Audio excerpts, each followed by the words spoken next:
What's up, guys? Napoleon here. Little story time video. I don't normally do these, but I had to get an upload out. I really need to get monetized soon. So today I'm going to be telling you guys the story of how I accidentally took meth and then how I stayed up all night to make a YouTube video about it.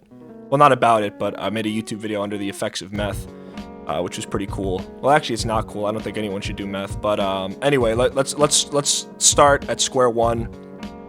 Okay, I'm gonna just say this flat out. I am not a good role model. I like doing drugs. I am a psychonaut, and I have a I wouldn't call it an obsession, but I am a drug user. Now, what does that mean? No, I'm not addicted to substances. No, I do not let my drug use define me. It's more of a hobby that I do from time to time, and I'm always careful about the substances that I'm putting into my body. I never ever do hard drugs. I never do heroin. I never do meth. I never do coke. I don't do anything that could be harmful to me or my body. I do drugs in a safe and controlled environment, and I always double test them. I test them with a reagent, and I always make sure that I'm getting the real stuff whenever I'm partaking in drugs. I don't recommend that any of you guys ever do drugs, because they can have very dangerous effects on your mental health, your physical health. It's a slippery slope, so I recommend that you don't do drugs. Don't be like me. I regret everything that I did in this story. This is a powerful lesson to, number one, don't do drugs, and number two, test your drugs if you are getting them.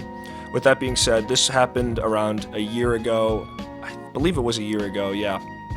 And basically, I like psychedelics. That's usually my drug of choice. I usually gravitate towards mushrooms, LSD. But today, or on this day specifically, I wanted to try a drug known as Molly. And for those of you that have not taken Molly before, basically, you take it, and for a couple hours, it feels every pleasure chemical in your body is being released. That's basically Molly for you guys. That's how I would best describe it. I did eventually try Molly. It was okay. It was all right. I still prefer mushrooms as my favorite all-time drug. But regardless, I wanted to try Molly. I felt like I was ready. I picked a good day for it. And I hit up my dealer. I said, hey man, can I get some Molly? And later we met at a bowling alley, played a couple rounds, played a couple frames. He gave me the quote-unquote Molly. And I went home, and I was excited to try it. Now, I talked with my coworker, who is also a big drug fan, about how I should take the Molly, because there are different ways to take it. I was doing the finger dip test, which is basically you lick the tip of your finger, and first of all, you have to crush up the Molly, crush it up very good. You lick your finger, dip it in the bag, and then put it on your tongue. And you basically repeat this every 20 minutes until you start to feel effects, and then you slow it down. That way, the climax of the high, or sorry, not the high, of the trip is prolonged enough that you experience the peak for a prolonged duration. You extend the peak, because basically the way that psychedelics work is there's a come up period, there's the peak, and then there's the cool down. The peak is the best time in the world. That's the best fucking time in the world when you're on psychedelics. So by doing the finger dip test, you're basically prolonging the peak and prolonging the trip until you come to the cool down. So basically, I was trying to extend my time in the sweet spot of the peak. But regardless, I did this for a little bit. I did it for 20 minutes something. I remember I had him on the phone for a little bit. I was telling him, oh, I don't feel it. This was like late at night, by the way. This was probably around like 8 or 9 after I got home from work. But anyway, I didn't feel anything. And then it hit me. My heart started racing really, really bad. I remember my heart started pumping out of my chest. I wasn't like nervous or anything. I wasn't scared.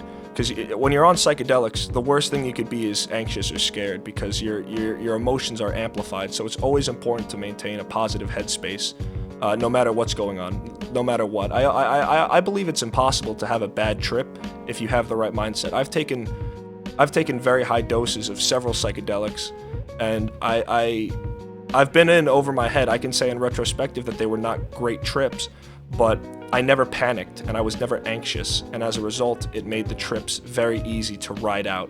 While it wasn't enjoyable, you know, it could have saved me. It saved me a lot of trouble, ultimately, having this sort of positive headspace. But anyway, my heart started pumping out of my chest, and I remember he was telling me, he was like, all right, dude, you should be feeling, really happy. You should be feeling really good. And to be fair, I really wasn't feeling anything. I was feeling like energized. I was feeling like super hyped. And I remember I was sweating really bad from my armpits. I was sweating from my neck. I had a tank top on, and it was getting a little soaked. And I remember I kept grinding my teeth. I ended up putting in my mouth guard, just to stop myself from like grinding my teeth. But I hung up the phone on him, and I kept doing the finger dip test. But it was weird. I liked the feeling. The feeling was very, very infectious. It wasn't a great feeling. Well, actually, you know what? I'm gonna put it bluntly. It felt fucking amazing, dude. I felt like God.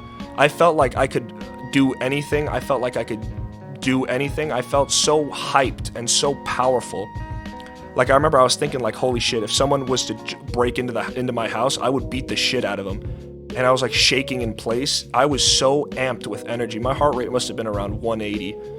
Yeah, I'd say like 180. And I remember I was just sitting here in front of my computer thinking like, all right, well, what do I do? And then it happened. I called my coworker to tell him like what was going on and how this didn't really feel like pleasurable. It was more action-packed, more hyped.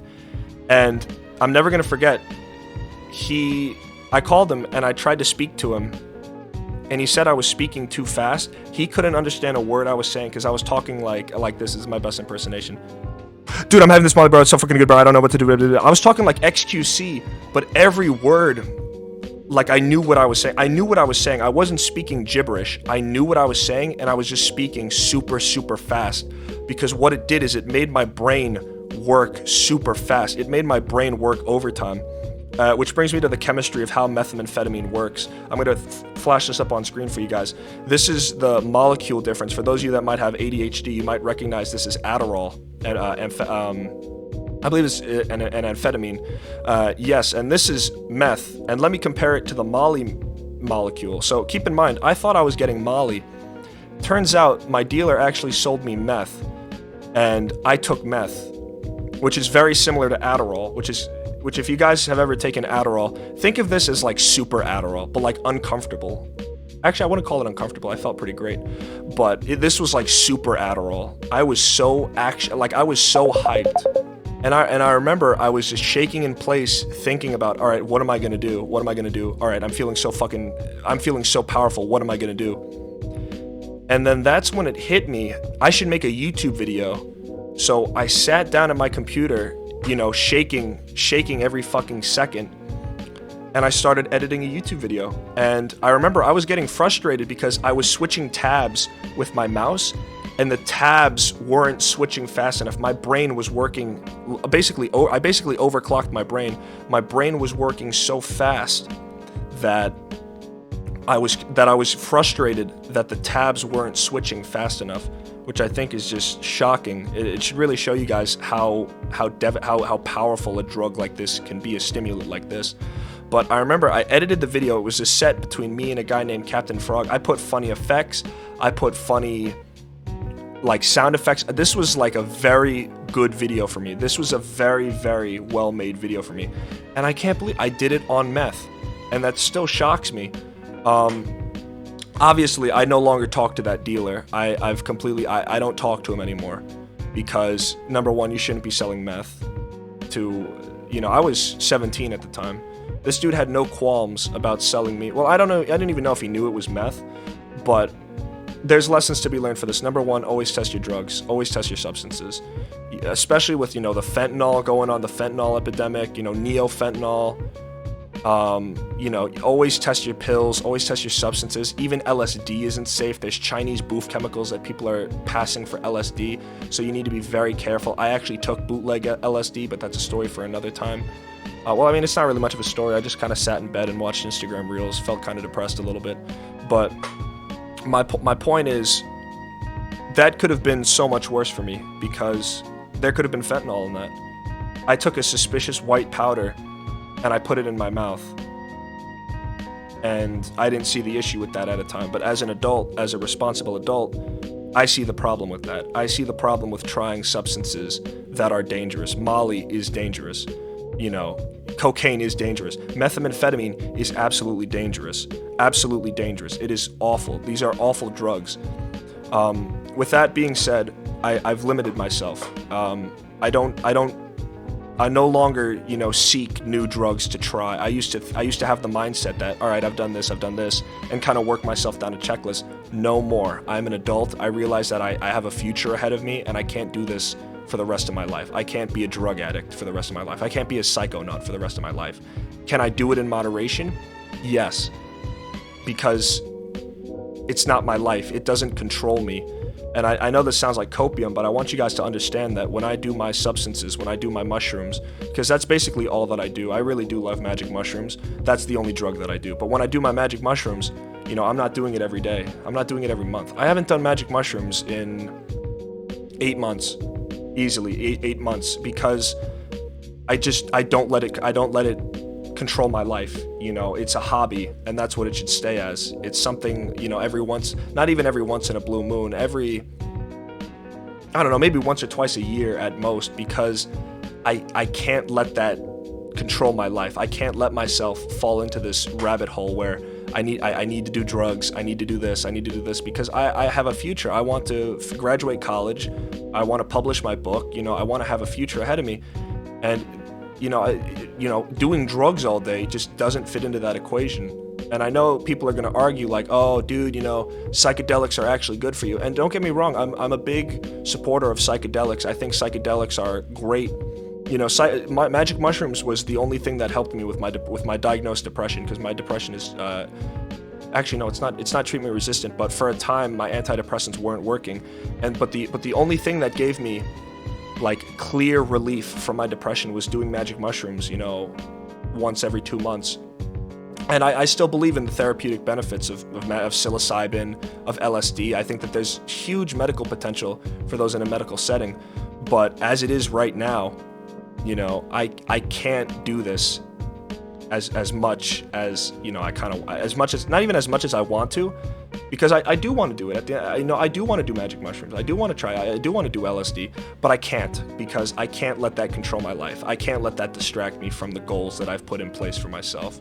So, for a little closing remarks, my name is Napoleon. I hope you guys learned something from this. Number one, don't do drugs. Please don't do drugs. Don't do vapes. Don't do none of that stuff. You guys are growing. Hopefully, you guys are still growing. And it's just not worth it. It's just not worth it. Take it from someone that does drugs. They're not fucking worth it. Number two, you guys should learn to always test your drugs. If you're not listening to me and you decide to take drugs, at least test it. Please, at least test it. I'm talking, they're cheap online, but you can buy them. They're drug testers. Just please test your drugs.